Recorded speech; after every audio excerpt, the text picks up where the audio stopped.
Satyavan and Savitri have met, and it is Satyavan who speaks first. In a very courtly way, as a well-educated prince, he very politely asks her her name and where she has come from. But then he says that I wonder whether at all you are a human being or perhaps you are a goddess. And he says that he has some subtle vision. He has seen wonderful beings and sights and visions there in the forest. So there's something in him that thinks that she might be just one more of these visions. So he's been giving her examples of the things that he has seen. And this continues. I'll continue from line 50. I have heard strange voices cross the ether's waves. The centaur's wizard song has thrilled my ear. I have glimpsed the apsaras bathing in the pools. I have seen the wood nymphs peering through the leaves. The winds have shown to me their trampling lords. I have beheld the princes of the sun burning in 1,000-pillared homes of light.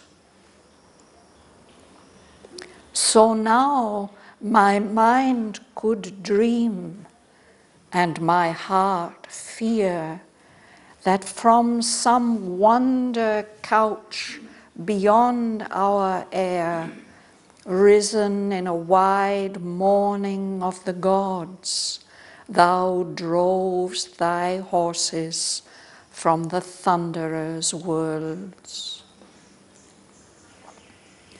Although to heaven thy beauty seems allied, much rather would my thoughts rejoice to know that mortal sweetness smiles between thy lids, and thy heart can beat beneath a human gaze, and thy aureate bosom quiver with a look, and its tumult answer to an earth-born voice. If our time-vexed affections thou canst feel, earth's ease of simple things can satisfy, if thy glance can dwell content on earthly soil, and this celestial summary of delight, thy golden body, dally with fatigue, oppressing with its grace our terrain, while the frail, sweet, passing taste of earthly food delays thee, and the torrent's leaping wine. Descend, let thy journey cease, come down to us. Close is my father's creepered hermitage, screened by the tall ranks of these silent kings, sung to by voices of the hue-robed choirs, whose chants repeat, transcribed in music's notes, passionate colored lettering of the boughs, and fill the hours with their melodious cry. Amid the welcome hum of many bees, invade our honeyed kingdom of the woods. There let me lead thee into an opulent life. Bare, simple is the sylvan hermit life. Yet is it clad with the jewelry of earth. Wild winds run, visitors midst the swaying tops. Through the calm days, heaven's sentinels of peace, couched on a purple robe of sky above, look down on a rich secrecy and hush, and the chambered nuptial waters chant within. Enormous, whispering, many-formed around, high forest gods have taken in their arms the human hour, a guest of their centuried pomps. Apparelled are the morns in gold and green. Sunlight and shadow tapestry the walls to make a resting chamber fit for thee.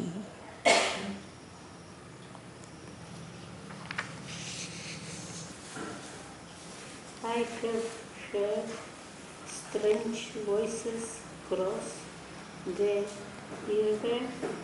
waves, the centaurs'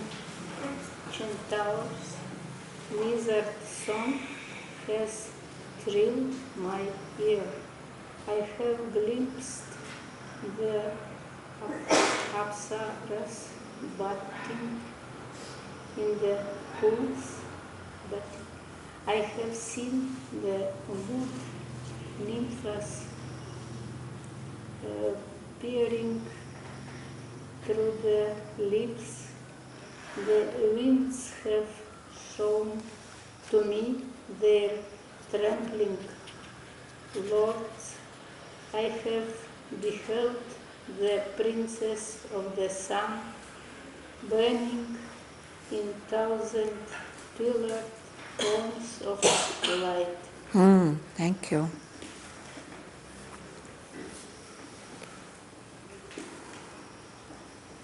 I have heard strange voices cross the ether's waves.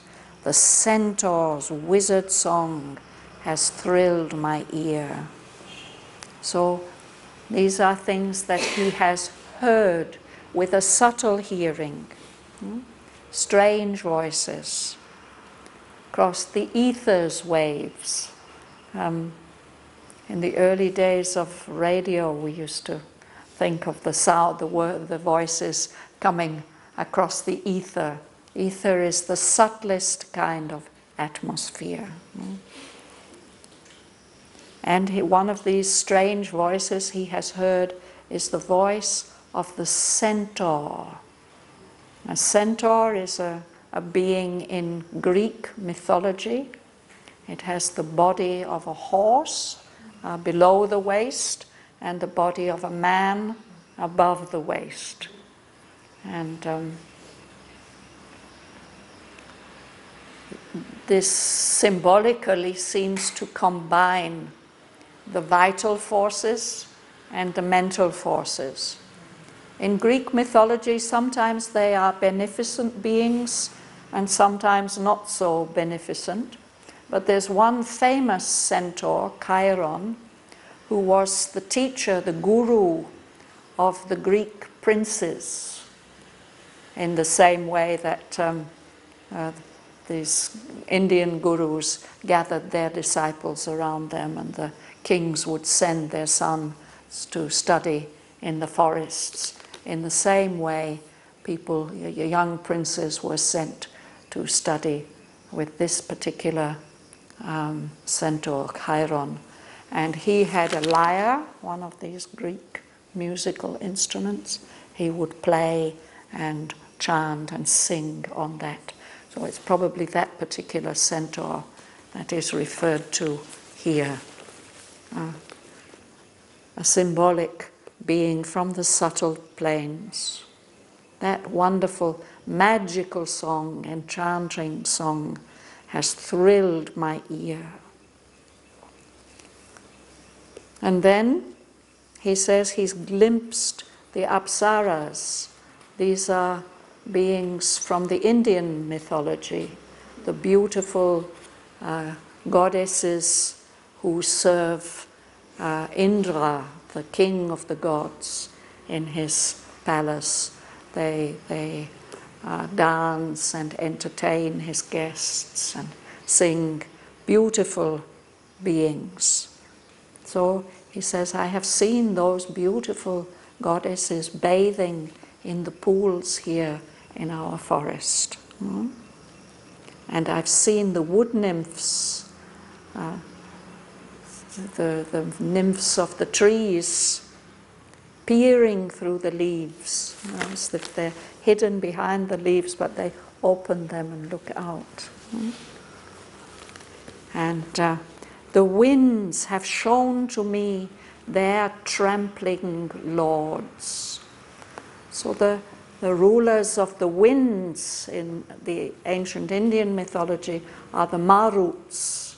They are twin brothers, and they ride horses. They are masters of horses. These winds are their horses. This word trampling, that's what horses do with their hooves. M-A-R-U-T-S.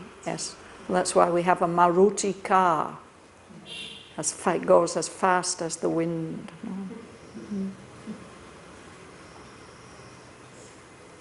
And then he says the princes of the sun. So there are many princes, noble beings who are in the sun, and he has seen them burning in 1,000-pillared homes of light. In the Indian temples, there are 1,000-pillared halls, vast halls with many, many pillars.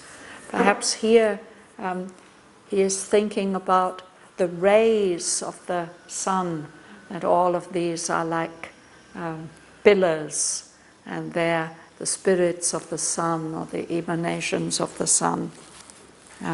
He has had a vision of those beings. So he says, because I've seen and heard all these things here in the forest, then I could think that perhaps you are one of them. Dhanalakshmi. So now my mind could dream and my heart fear, that from some wonder couch beyond our year, risen in a wide morning of the gods, thou drawest thy horses from the thunderer's words. So because of all that, now my mind could dream, it could think, and my heart could fear that you are one of these beings, that this morning you rose, you got up from some wonderful couch beyond our air, in the subtle worlds. No? And you woke up in a wide morning of the gods, not in one of our human mornings, and that you're driving your horses and your chariot from the thunderer's worlds. So the thunderer is the god of the sky, Indra, who's the god of rain and thunder, or in the Greek mythology, Zeus with his thunderbolt. No? the king of the gods. So perhaps that's the palace that you've come from this morning, he says. Although to heaven thy beauty seems allied, much rather would my thoughts rejoice to know that mortal sweetness smiles between thy lips, and thy heart can beat beneath a human gaze, and thy aureate bosom quiver with a look that is too mild answer to an earth-born voice. He says, you are so beautiful, you could be a being from heaven, although your beauty seems to belong to or be connected to heaven. I would be happier, much rather would my thoughts rejoice to know if I knew that you are a human being, that mortal sweetness smiles between thy lids. Thy lids, the eyelids, that you are looking at me with human eyes, and that your heart can respond to the gaze of another human being, that you can be touched by that. And he says that your aureate bosom, your golden breast, can quiver at the look, with my look, he means, and that there might be some disturbance there in response to an earthborn voice, the voice of a human being. He says, I would feel much happier to think that we could respond to each other in that way as two human beings instead of a human being to a goddess. Emily? If our time-vexed affections thou canst feel, earth's ease of simple things can satisfy. If thy glance can dwell content on earthly soil, and this celestial summary of delight, thy golden body dally with fatigue, oppressing with its grace our terrain, while the frail, sweet, passing taste of earthly food delays thee, and the torrent's leaping wine descend. Let thy journey cease, come down to us. So this is an invitation to come down and take some refreshment. You see, in a very, very courtly way, he is speaking to her. No?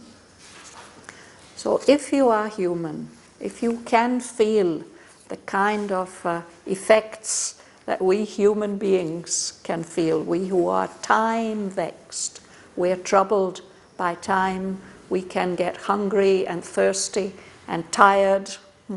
If you can feel those affections, here it means be affected by those things, which can be satisfied by all simple things of earth, the comfort that earth can give. And if you're a human being and your glance, your eyes can be happy to spend some time with your feet touching the earth on earthly soil.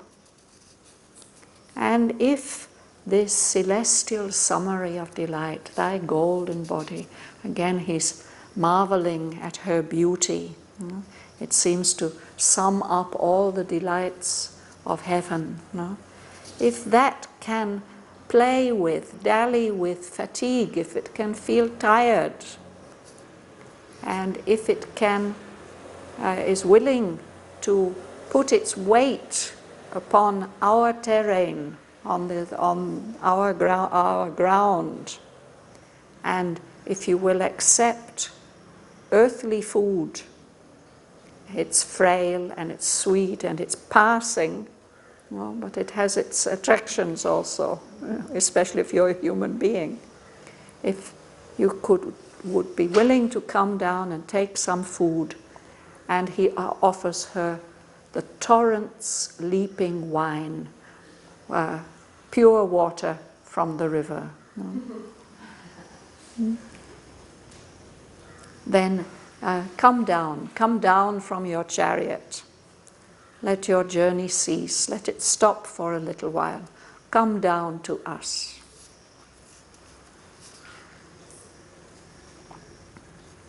Ganga Lakshmi. Close my father's crippled hermitage, screened by the tall ranks of this silent Silent. sung to by voice of the you-robed Schwartz. Choirs, like Om choir. Whose chant repeat, transcribe music's notes, the passionate prologue lettering of the poets, Bows. and fill the hours with their melodious cry. Yes. So he's inviting her to come down, and he says that his father lives nearby. Close is the hermitage, that place where his father is living in the forest. And that hermitage, that little hut, is covered with creepers, flowering plants. And it's screened. You can't see it just now, that hermitage, because it's screened by the tall ranks of these silent kings, the kings of the forest, the great trees. They are screening from view that creepered hut, that little hut. And all around, these silent kings and the hermitage are being sung to, just like perhaps in a real court, in a real palace, there would be musicians playing beautiful music. Here he says there are the voices of the birds, the choirs. The choirs are a choir is when many people sing together. And the people who are singing in these choirs, they have colorful dresses. They are birds in their beautiful feathers. And he says their chants, the music, the singing that they are doing, is repeating the same song that is being expressed in color on the branches of the trees. And if you're familiar with music, you know that when we write a song or we write notes of music, there are lines, no? And on these, the notes are written. So he's evoking that the boughs are like the notes of music, and then the leaves, because he says letterings, no? The passionate colored letterings of the choirs. So the leaves are like the letters of this music. The sound of the bird's song transcribes into music what is written there, and with the leaves on the boughs of the trees. So those choirs, those hue-robed choirs, are filling the hours with their melodious cry, their musical cry. Lovely image. Shiv. We'll let Shiv read, Lupa. Shiv at the back. Yeah? Amid the welcome hum of many bees, invade our honey kingdom of the woods. Let me lead thee into an opulent life, bare, simple in the sylvan common life, yet is it glad with the jewelry of earth. Yes. So he says that there'll be a welcoming sound to you. The hum of many bees. Where there are flowers, there will be bees, no? And that's a very pleasant sound in the summer, the sound of the bees. So he says, in the midst of this welcoming hum of the bees, please come into, he says, invade, come into our honeyed kingdom of the woods, as if the woods is the realm of honey, sweetness, delight. This is a nice poetic way of writing honeyed. We have this in English poetry. So here in the honeyed kingdom of the woods, let me lead you into an opulent life, a rich life. He says the sylvan hermit life, the life in the woods. Sylvan, this adjective means in the woods, is bare and simple, and yet it is clothed in. Clad means clothed with the jewelry of earth, all the bright, precious colors that earth has to offer. And then he gives an example of the opulence of this life in the forest. Jewelry also different spellings. Jewelry? How would you spell it? Double L-E? Yeah. Yes, this is an alternative spelling. It's quite okay. Lyuba. Wild wings run, visitors meets the swaying thoughts. Through the calm days, heavens, sentinels of peace, coach on a purple robe of skybound. Look down on the reach, secrecy and hush, and the chambered nuptial waters chant the way. So, one of the lovely things is when these wild winds run in the tops of the trees, in the canopy, they visit these swaying tops of the forest trees. The winds pass by. That makes a lovely sound and brings a coolness. And through the calm days, heaven's sentinels of peace. Sentinels are guardians, protective watchers, no? These sentinels of peace, they're protecting the peace of the forest. They are looking down from above. They are lying, actually, couched on a purple robe of sky, the intense color of the sky there above, and they are looking down on this rich secrecy and hush of the forest below. The silence, it's so enclosed, it's full of secrets. And below one can hear, it's one of the loveliest things in Indian forests, is to hear the running waters, the little streams running. So they are also singing. And he says they are chambered, they are enclosed in the enclosed spaces of the woods. And he says they are nuptial. It's as if they are singing at a marriage. Nuptials, it's a marriage. Do you like to read, sir? Enormous whispering, many formed around, high forest gods are taken in their arms. The human are a guest of the sensual homes. You can read the next 3 lines also.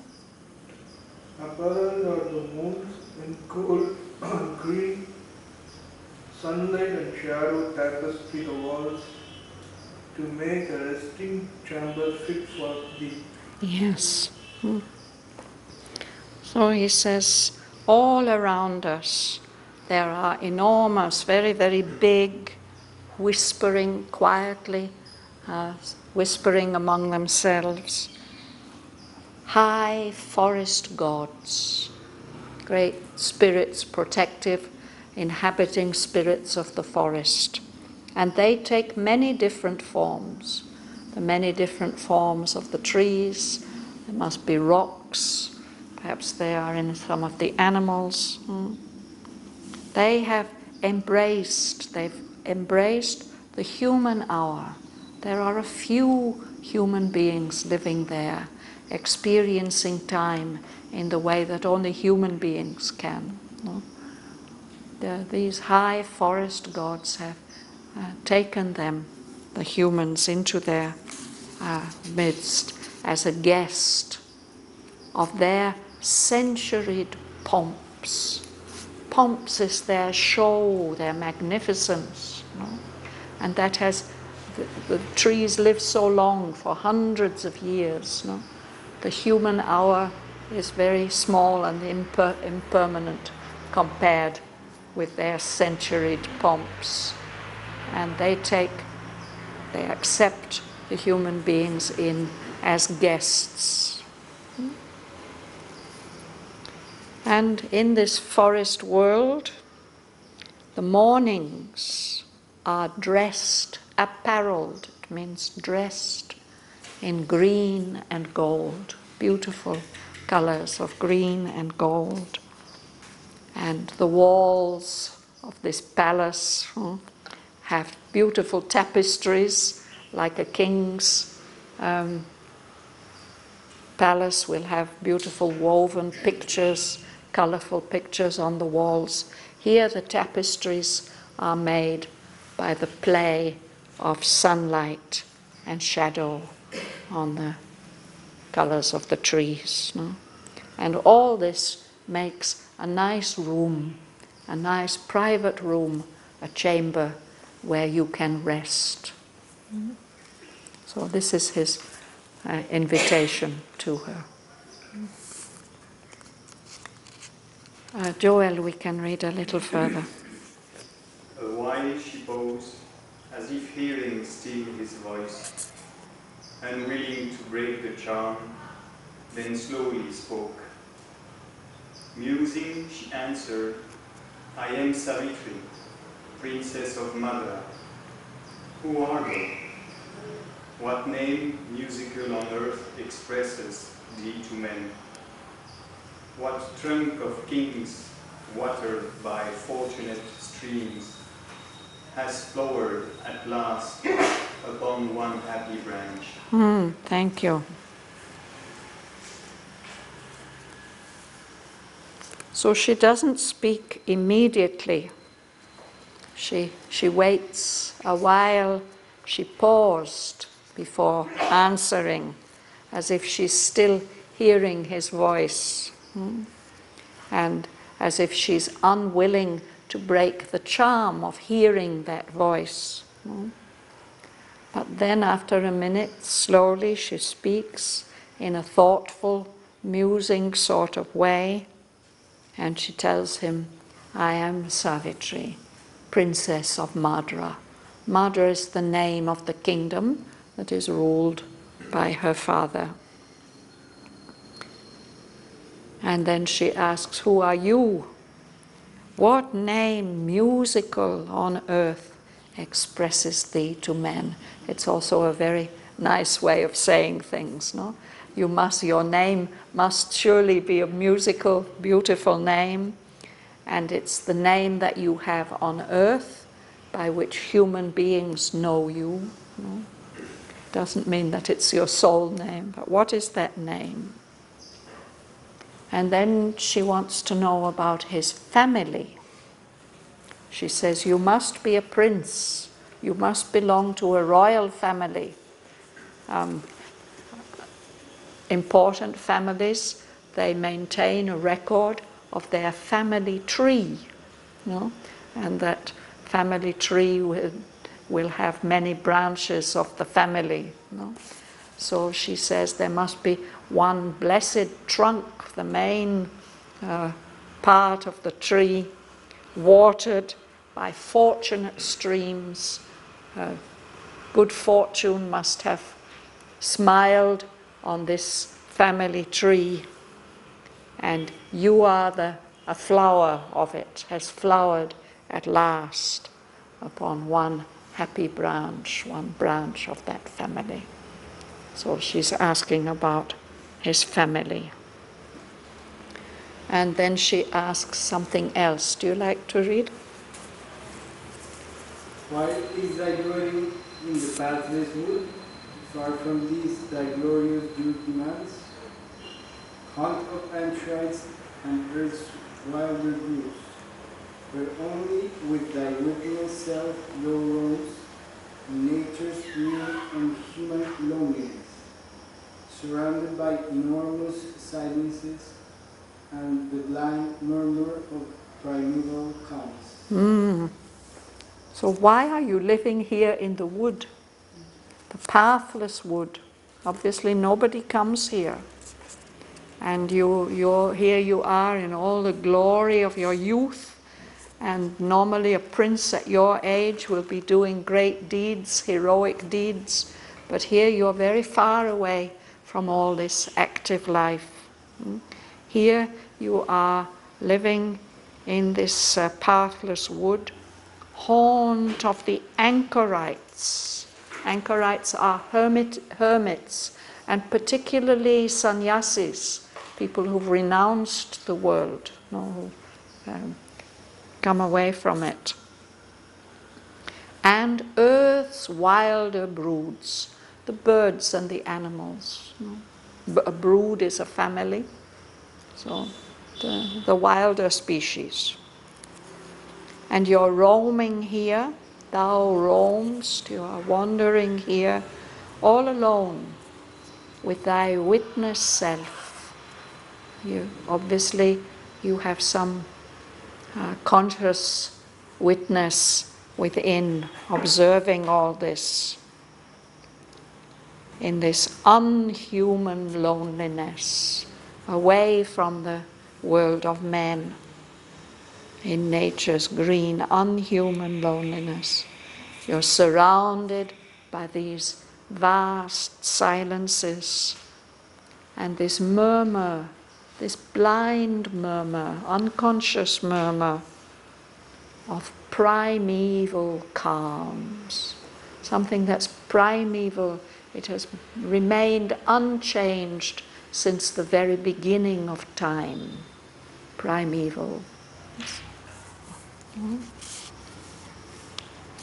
Mahalingam. And Satyavan replied to Savitri, in days when yet his life looked clear and light, King Bhimasena, once the Shalva, reigned through all the tracts which from reigned these stars, passing his days of the hour of delight, in trusting converse with the traveller winds, stands looking back towards the southern heavens and gains his flank upon the musing hills. So he starts to tell the story, and he starts telling about King Dyumatsena, who, in days when yet his sight looked clear on life, King Dyumatsena has become blind. But before he was blind, he ruled as the Shalva, the king of the Shalva kingdom. And that kingdom stretches behind these tops. He must be pointing to the hills behind him. Beyond those, it spreads out, the kingdom of Shalva. He says there, it's also a green country, passes its days of emerald delight in trusting converse with the traveller winds. The winds must pass through that valley on the other side of the hills, and it's facing south. It turns looking back towards the southern heavens and leans its flank. It takes in part, your flank is your side, so it's as if the land is reclining, leaning against the hills. But now where they are, they're on the other side of those same hills. He used to rule the country which is on the other side of the hills where they are now.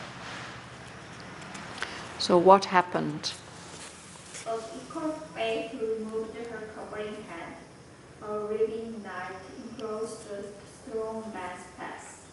Paris brilliant gods recalled their choice gifts, took from blank eyes their glad and autumn ray, and read the uncertain goddess from his side. Yes.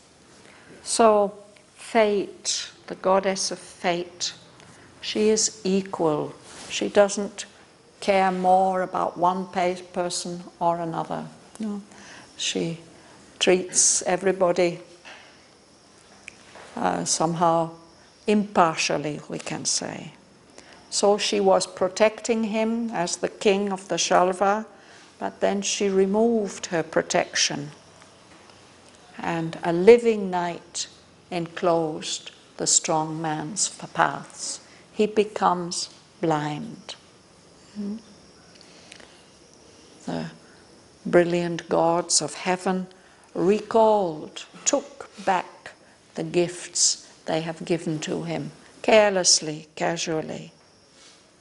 And they took from those blank eyes of his that glad and helping ray, the power of vision, and led the uncertain goddess, fortune, good fortune.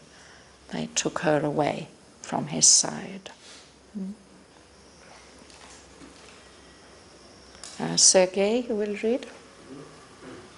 Outcast from empire of the outer light, lost to the comradeship of seeing men, he sojourns into solitudes within and in the solemn rustle of the woods. Yes. So he's been outcast, cast out, sent out from the empire of the outer light. He doesn't see the light anymore. And now that King Dyumatsena, is sojourning, is living in two solitudes. He's alone inside himself,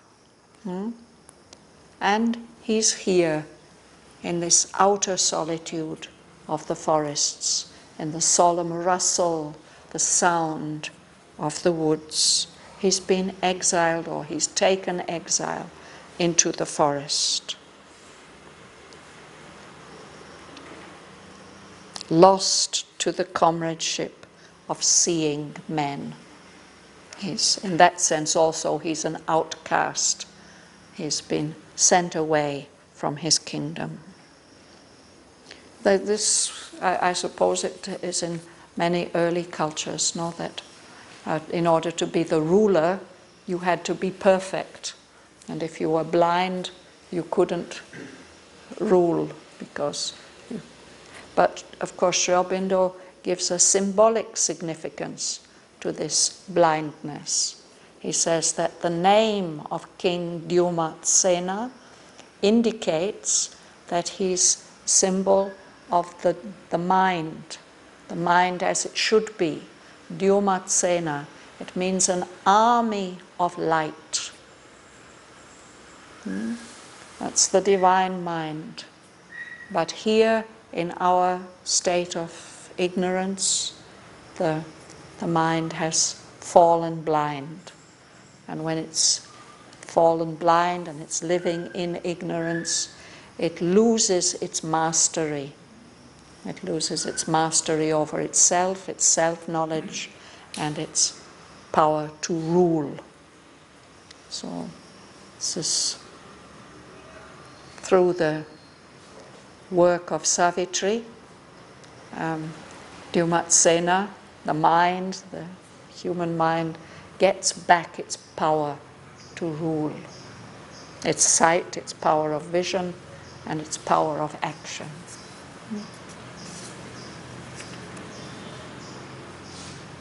You'd like to read? Yes? Son of that king, I, Satyavan, have lived, contented for naught of thee aware, in my high peopled lowliness of spirit, and this huge vital murmur kin to me, nursed by the vastness, pupil of solitude. So he says, I'm the son of that king who's became blind. I'm Satyavan. And I have lived here in the forest contented because I was not yet aware of you. I've been living here in this loneliness of spirit, and yet it seemed to be high-peopled. There were high beings and powers in that loneliness. And this huge vital murmur, this murmur of life in the forest, which was very close to me, kin to me. I've been nursed by this vastness. I've been the student, the pupil of this solitude, of this loneliness. I think I would like to stop there because then he tells all about his education in the woods. Yes.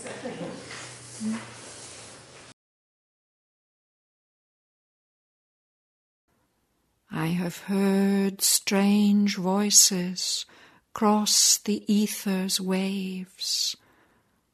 The centaur's wizard song has thrilled my ear. I have glimpsed the apsaras bathing in the pools.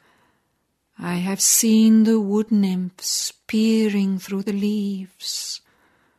The winds have shown to me their trampling lords.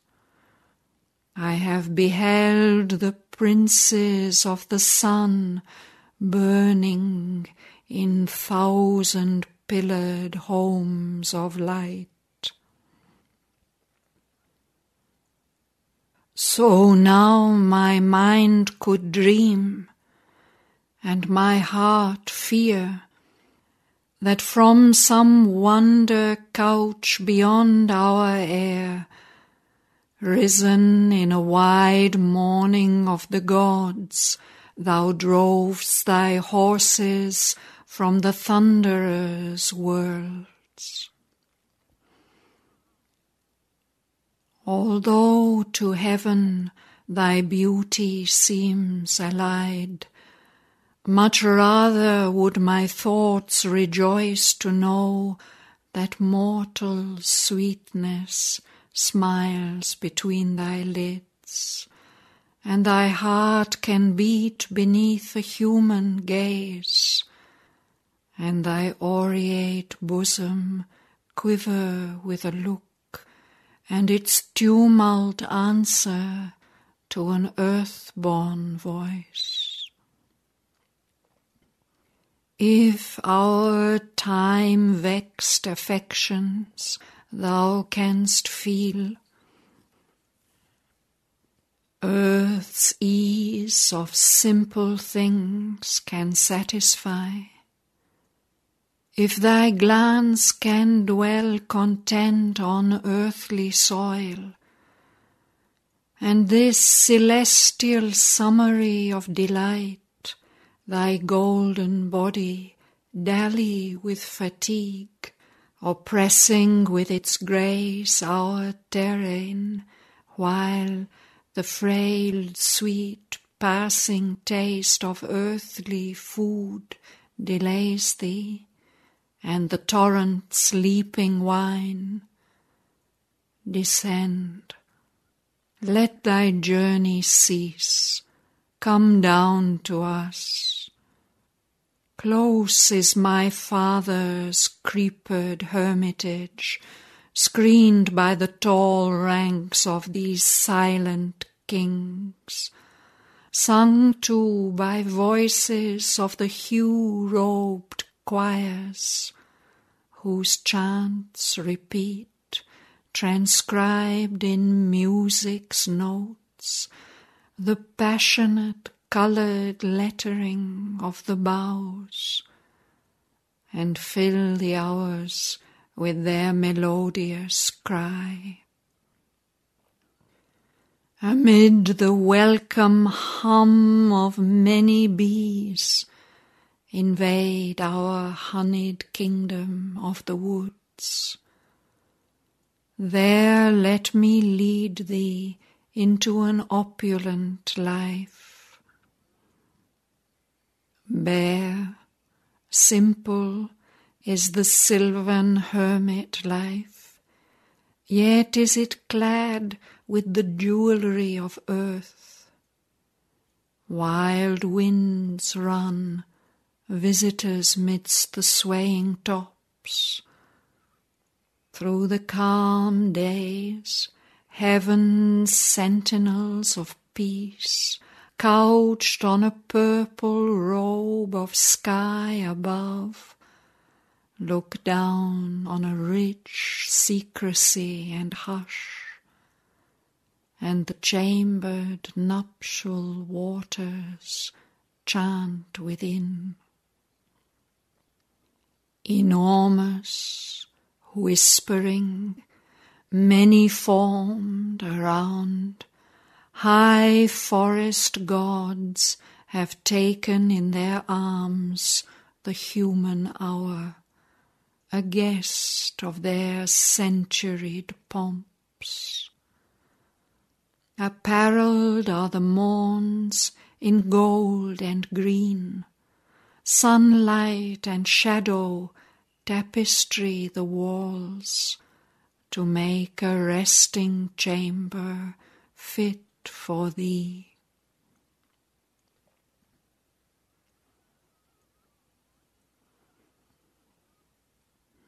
A while she paused, as if hearing still his voice, unwilling to break the charm. Then slowly spoke. Musing, she answered, I am Savitri, Princess of Madra. Who art thou? What name musical on earth expresses thee to men? What trunk of kings, watered by fortunate streams, has flowered at last upon one happy branch? Why is thy dwelling in the pathless wood, far from the deeds thy glorious youth demands, haunt of the anchorites and earth's wilder broods, where only with thy witness self thou roam'st in nature's green, unhuman loneliness, surrounded by enormous silences and the blind murmur of primeval calms.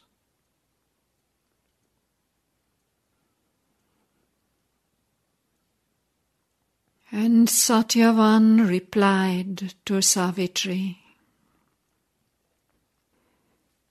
in days when yet his sight looked clear on life, King Dyumatsena once, the Shalwa, reigned through all the tract which from behind these tops, passing its days of emerald delight in trusting converse with the traveller winds, turns, looking back towards the southern heavens, and leans its flank upon the musing hills. But equal fate removed her covering hand. A living night enclosed the strong man's paths. Heaven's brilliant gods recalled their careless gifts, took from blank eyes their glad and helping ray, and led the uncertain goddess from his side. Outcast from empire of the outer light, lost to the comradeship of seeing men, he sojourns in two solitudes, within and in the solemn rustle of the woods. Son of that king, I, Satyavan, have lived contented, for not yet of thee aware, in my high-peopled loneliness of spirit, and this huge vital murmur kin to me, nursed by the vastness, pupil of solitude,